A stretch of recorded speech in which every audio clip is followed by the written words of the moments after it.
எல்லோருக்கும் வணக்கம். Bigg Boss season 8 Tamil. So அந்த வீடியோவில் நம்ம இன்னைக்கு சிட் டாஸ்க் அப்படின்னு சொல்லிட்டு ஒன்று வச்சாங்கல்ல, சிட் எடுத்து படிக்கணும், படித்து சொல்லணும் அப்படின்னு சொல்லிட்டு. ஸோ அது வந்து சும்மா ரணகலமாக போச்சு. அதுலேயும் வந்து நிறையா உள்குத்து இருக்குது அப்படிங்கிறது பார்க்க முடிஞ்சுச்சு. ஸோ வீடியோக்குள்ளே போகிறதுக்கு முன்னாடி சேனலுக்கு புதுசாக இருந்தீங்கன்னா கண்டிப்பாக சப்ஸ்கிரைப் பண்ணிக்கோங்க, வீடியோ மறக்காமல் ஒரு லைக் பண்ணிக்கோங்க. இப்போ நம்ம வீடியோக்குள்ளே போகலாம். ஸோ தீபக் எதனா பண்ணி 100 கேமராலையும் தெரியுறா அப்படிங்கிறப்ப சௌந்தர்யாவையும் என்ன பண்ணாலும் 100 கேமரா தெரிய மாட்டான்னு சொல்லி ரஞ்சித்தையும் சொன்னது ரொம்ப இயல்பாக இருந்தது. ஏன்னா அதுதான் உண்மை. பவித்ரா இவங்க சொதப்பினாங்க பாருங்கள், ரொம்ப நேரம் ஆக்கிட்டு இருந்தாங்க. பிக் பாஸே வந்து எம்மா புரிஞ்சிச்சாமா அப்படின்ட்டு.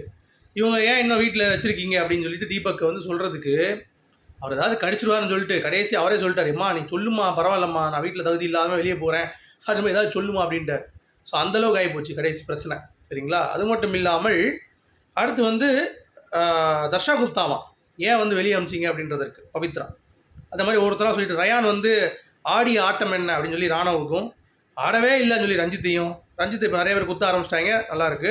விஜய் விஷால் எப்போ நீ யோக்கியம் தான் ஒத்துக்கிறோம், தயவு செஞ்சு விளையாட ஆரம்பி, நீ விளையாடுன்னு ஒன்று பண்ணுறப்பாரு சகிக்கலை அப்படின்னு சொல்லிட்டு விஜய் விஷால் வந்து சௌந்தர்யாவையும் ரயானையும் வந்து விளையாட ஆரம்பின்றான். ரயானை சகிக்கலைன்னு சொல்லி சௌந்தர்யாவை சொல்கிறான். சிவகுமார் இவங்க 2 பேரும் சொப்புச்சாமா வாங்கி கொடுத்தா ஓரமாக வச்சு விளையாடுவாங்க. விஜய் விஷாலும் தர்சிகாவும் இவன் அதுக்கு கூட சரிப்பட்டு வரமாட்டான் அப்படிங்கிறதுக்கு வந்து பார்த்தீங்கன்னா தலைவன் வந்து மஞ்சுரியை சொல்லிட்டு போயிட்டான் அப்படிங்கிறது பார்க்க முடியுது.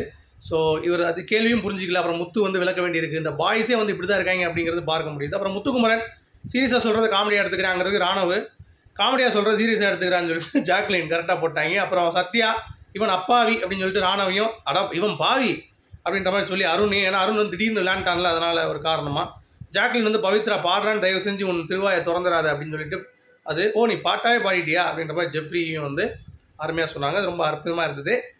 சரியா? அடுத்து வந்து ஜெஃப்ரி இவனுக்கு ஒரு குழந்தை இருக்குது, ரஞ்சித் இதெல்லாம் ஒரு குழந்தையா சாச்சனா அதான் இருக்குல்ல டாஸ்க்கு.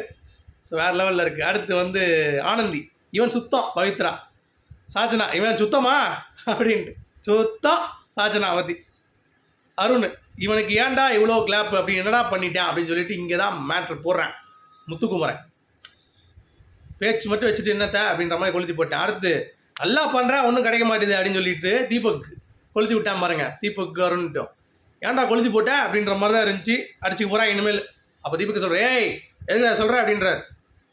அடுத்து ராணவ் இவன் பாய்சன் சௌந்தர்யாவை, இவன் பாய்சனை பாயசமாக கொடுக்குறான் ஜாக்லினை. சாச்சனா இந்த பேர் க்யூட்டு, அருண் ஆனந்தி இந்த பேர் க்யூட்டுன்னு நினச்சி ஒன்று பண்ணுதுங்கள் ஜாக்லின் ராயன். பட் விஷால் தர்சிகா சொல்ல சிறுவண்டு விஷால் அண்ணன் உயிரை வாங்கிட்டு இருந்துச்சு. அடுத்து சௌந்தர்யா இவனை நம்பி எதுவுமே சொல்ல முடியாதுன்னு சொல்லி சாச்சனா கரெக்டாக கொடுத்துருக்காங்க. இவன் சொல்கிறதே வேஸ்ட்டு அப்படின்னு சொல்லிட்டு நம்ம ராணவ். ஸோ அவ்வளோதான், இதுதான் மெயினாக முக்கியமாக நடந்த ஒரு விஷயம். சரிங்களா? அடுத்து வந்து அன்ஷிதா ஜாக்குலின் சௌந்தர்யாவுக்கு வந்து எக்ஸ்ட்ரா சீட் எடுத்து பிக் பாஸ் வந்து ஒரு டாஸ்க் கொடுத்தாரு. அதில் சௌந்தர்யா வந்து ஒரு விஷயம் பண்ணாங்க. சத்யா வந்து இவன் வேஸ்ட்டுங்க, மூளையே இல்லாதவன் அப்படின்ட்டான். மூளையிலேருந்து யூஸ் பண்ணாத வந்து ராயன். அது சத்யா ஏதோ பேட் கமெண்ட் பண்ணால் அது என்னன்னு தெரில, அது கட் ஆகிடுச்சு. அடுத்து வந்து இவங்க அன்ஷிதா வந்து பார்த்திங்கன்னா முத்துவை மூளைக்குள்ளே ஊந்து ஏதோ பண்ணுறான்னு சொல்லிட்டு அவங்க ஒரு அடி அடிக்கிறாங்க. ஸோ எல்லாமே இங்கே வன்மத்தை கற்கிற ஒரு டாஸ்க்காகத்தான் இருக்கிறது. அப்படி இருந்தும் அந்த வன்மத்தை கற்கிறது கூட எல்லாம் ஜாலியாக பண்ணுறாங்க. அதுதான் இந்த சீசனுடைய பெரிய ஹைலைட்டு.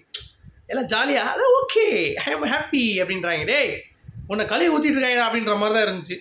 அப்புறம் நம்ம ஜாக்லின் வந்து பார்த்தீங்கன்னா விஷாலை கழுவி ஊற்றிட்டாங்க.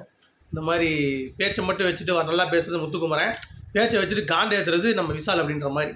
ஸோ ஆக மட்டும் சிட் டாஸ்க் முடிஞ்சிருச்சு. ஸோ உங்களுக்கு என்ன தோணுது அப்படிங்கிறத சொல்லுங்கள். ஏன்டா மழை சீக்கிரம் நின்று டாஸ்க் ஆடுங்கன்னு பார்த்தா சிட் டாஸ்க் ஆடிட்டு இருக்காங்க அப்படின்ற மாதிரி தான் இருக்குது. ஸோ உங்களுடைய கருத்துக்கள் மீண்டும் சந்திப்போம் guys. Thank you, goodbye.